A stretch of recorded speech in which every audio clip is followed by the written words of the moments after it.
Welcome to today's episode, where we will be exploring the land of Udupi, located towards the west of Mangalore, the land from where most of the South Indian cuisine originated.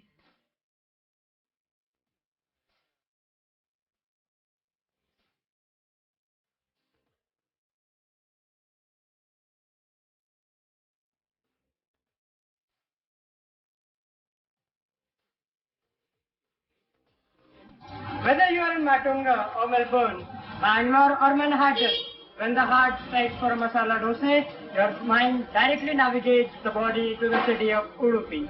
Hi, I am Ajay and today I'll be taking you to the adventure journey of food in the holy city of Udupi. This is the place whose king in the time of Mahabharata refused to support either Pandavas or Kauravas, but instead chose to supply food for both parties during war. Maybe that's why, even after so many centuries, Udupi is the place where it all began. Regardless whether it's Ramanayaks or Sagar Ratnas, if that's the dosa you want, then your voice will shout, Undu Masale.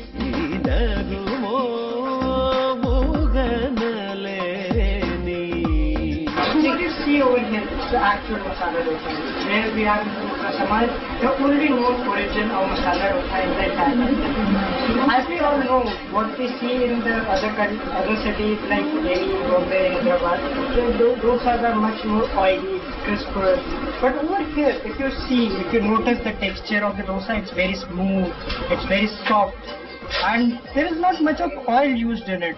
And no onion, no garlic, as it is situated in the inner part of the temple. So let's have it. And what masala? All the masalas are blended together with the potatoes and the masalas of South India. You know, it's so perfect. I think you should try this once. As you begin marveling at the supreme taste and hygienic of the food you are devouring, you will also begin to notice the speed and efficiency of the service, and that too at reasonable cost. The Udupi Brahmin Hotel, now known as Mitra Samaj, that gave birth to 1 million Udupis all over the world, is on the way. It's still possible, of course, if you make your way across the coconut orchards. Think of it, you will bump into a Batara Hotlu and see a little sign which says Brahmin meals and tiffin.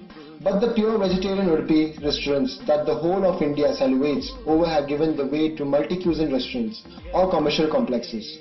So, the Udupi you see in Mumbai or Delhi is not the Udupi you get in the small town.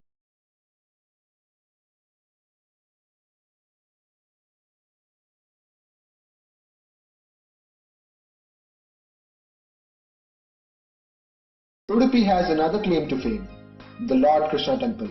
But in spite of having one of South India's busiest Vaishnavite centers, packed with pandits and pilgrims, Udupi boasts of a strong inclusive tradition. The Lord Krishna Temple is proof of this fact. Here, the statue of Lord Krishna has his back towards the entrance of the temple, even as he greets his devotees through a small window at the back. Locals say that many years ago, Krishna used to meet his devotees at the main door, but sometime in the 15th century, he did a 180-degree turnaround. Apparently, Kannakadasa, an ardent disciple of Lord Krishna who was also an outcast, was prevented from offering puja at the temple by Brahmins. Lord Krishna came to know about this, and he turned around so that Kannakadasa could have a glimpse of him from an opening in the back of the temple wall.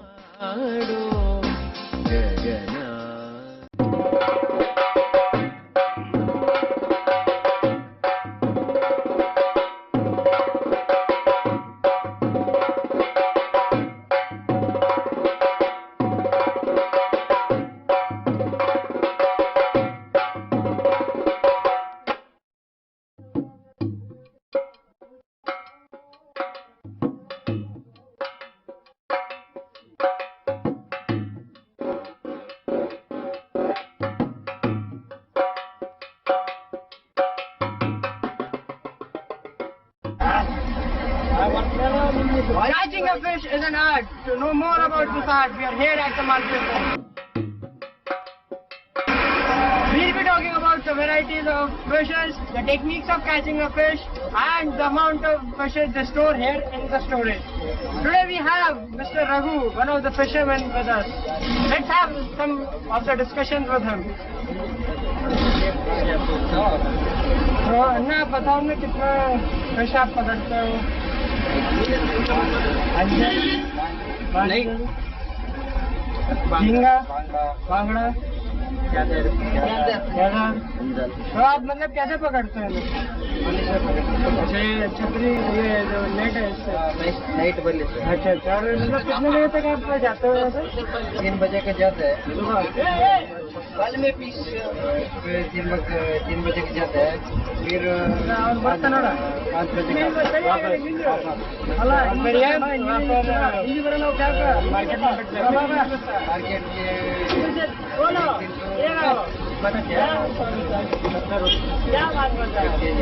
मैं लिबा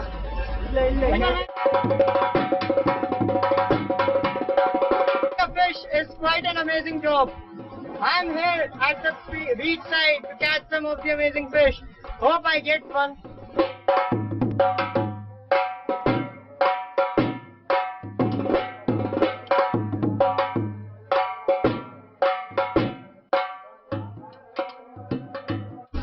Sometimes it's good to say nothing and feel the beauty of nature. Probably this is the one thing I'll miss after leaving Manipur.